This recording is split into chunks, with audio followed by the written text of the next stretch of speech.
Good night, Bahamas. Coming up in Our News Weekend Edition. Tourism officials are celebrating a busy travel year. The Tall Pines MP takes on plans to transform the New Providence landfill. Plus, police are investigating several overnight incidents.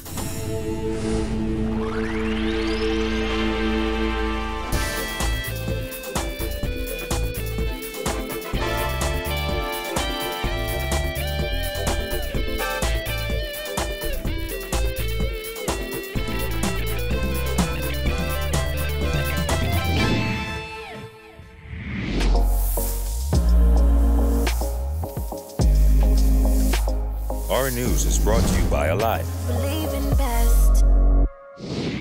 Good night, Bahamas. Thank you for joining us for the weekend edition of Our News. I'm Georgie O'Bain, topping news tonight. The Minister of Tourism this week revealing future plans for the country's #1 industry and the direction that he hopes to see tourism move. This as the industry is experiencing a boom year. Those details are shared on the Record with Jerome Sawyer this week. Minister of Tourism Dionisio de Aguilar was questioned about the proposed $950 million investment for Phase 1 of a new development at Old Bahama Bay on West End, Grand Bahama, which is expected to include a 460-room condo development and expected to provide 300 permanent jobs and 1,000 jobs during the construction phase. According to de Aguilar, the ministry may be looking to add larger developments on other family islands as they have noticed an increase in tourism arrivals to islands such as Abaco and Exuma. The traditional school of thought is that big developments happen in Nassau, medium-sized developments happen in Grand Bahama, and the smaller boutique developments happen in the Family Islands. I don't think we want to deviate off that. If you look at the Family Islands, look at Exuma. Exuma is bursting at the seams. They need actually more hotel rooms. We're speaking with Sandals about the possibility of expanding that property. They do very well. The unfortunate thing about that project, though, is it's actually too small based on the infrastructure they have, and they're seeking to improve and expand the size of that, if possible, if it makes sense economically. So that's on the drawing board. While adding that his ministry is looking into expanding the Sandals development in Exuma, de Aguilar said his ministry is also looking into how to regulate the new age of booking accommodations such as Airbnb and could be adding value-added tax to these type of rental accommodations. Something that we have not considered but is really making an impact is the explosion of Airbnb and the like. Right, so that is doing phenomenally well in the Family Islands, and we in the Ministry of Tourism have to figure out how to measure that, because we don't know how, people come, they land at the airport, and then they disappear, right, and they go into people's homes. There are no plans to incentivize it. There is a school of thought that these types of accommodations are bringing people to your country. They're using your infrastructure, creating garbage, and they should be using all the goods and services your country offers them, but they're making no contribution to it in a direct sense through taxation. So there is a proposal before us to introduce value-added tax on those types of rentals. According to the minister, he is proud of the growth in out-island arrivals and will be looking into how they can further increase these numbers. Abaco is the poster child for the second home homeowners. It has in excess of 60% repeat customers.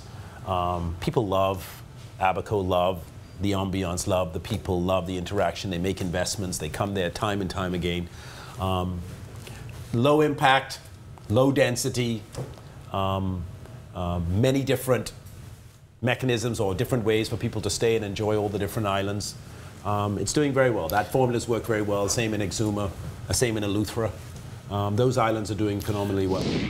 In tonight's crime report, police in New Providence are investigating a traffic accident which has left an adult male dead. According to reports, shortly after 11 p.m. on Friday, a man was attempting to cross the Tonic Williams-Darling Highway when he was struck by a red Suzuki car, which was traveling in the eastbound lane. The driver of the vehicle did not remain on the scene. Paramedics were called to the scene and attempted to revive the victim, but they were unsuccessful. He was pronounced dead at the scene. Investigations into that matter continue. Police are also investigating an overnight robbery. According to reports, shortly before 3 a.m., a man was in his vehicle on Soldier Road in the front of a business establishment when he was approached by an armed man who robbed him of his blue Toyota Vitz car, cell phone, and other items. A short time later, mobile division officers acting on information located the suspect on Mackey Street and recovered the victim's vehicle and his cell phone. The suspect was taken into custody and is expected to be formally arraigned before the magistrate's court next week. In other news, with the negotiation period on the agreement between the government and the Bahamian group chosen to manage the New Providence landfill set to expire in just over a week, Tall Pines MP Don Saunders says he expects an announcement soon on the way forward. Saunders says for too long the dump has been an issue for his constituents. Our Jasmine Brown tells us more. At this point in time, I think the agreement would have been signed and exchanged between the parties.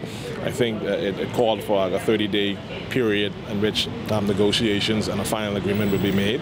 So I suspect within a week or so we would get to that point, and then there'll be exchange of the property into the hands of that consortium.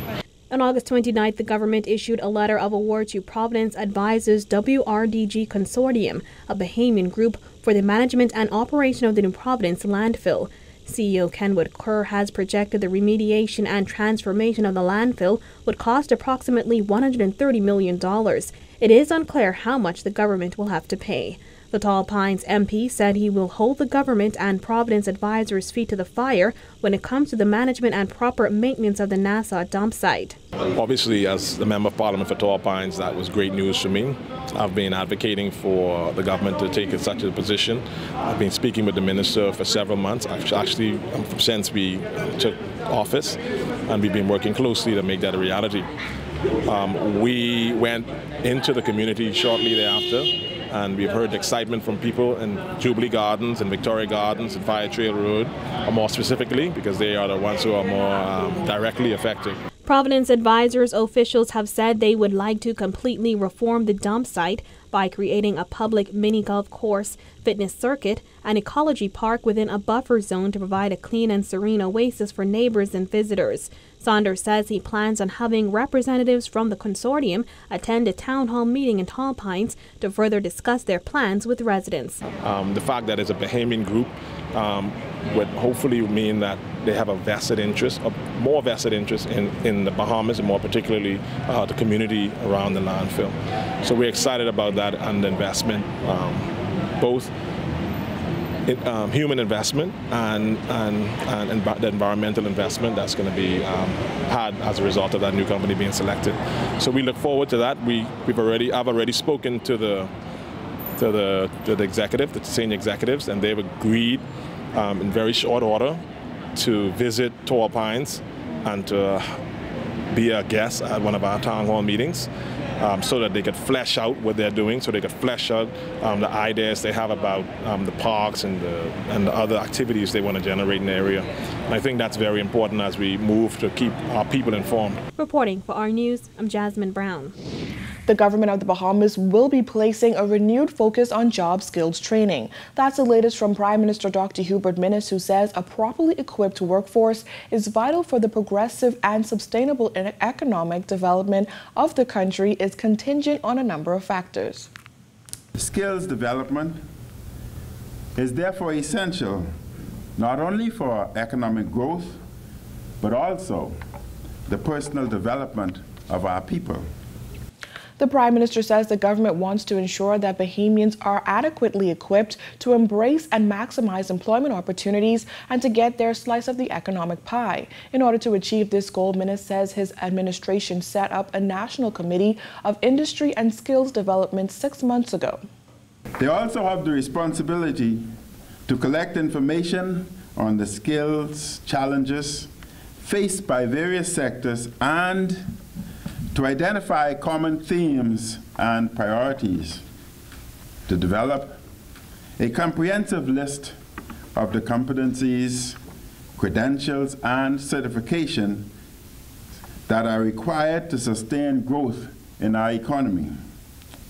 They also are to identify related challenges such as education, immigration, and other systemic issues that affect skill development. There are the great ongoing systems and for collaboration among industry leaders and associations to address the specific needs within their sector and subsectors.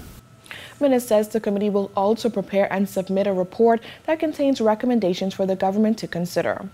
Well, still to come on Our News at 10, the BPSU blasts the state of government buildings, plus a new political group pushes its platform. That and more coming up when Our News returns.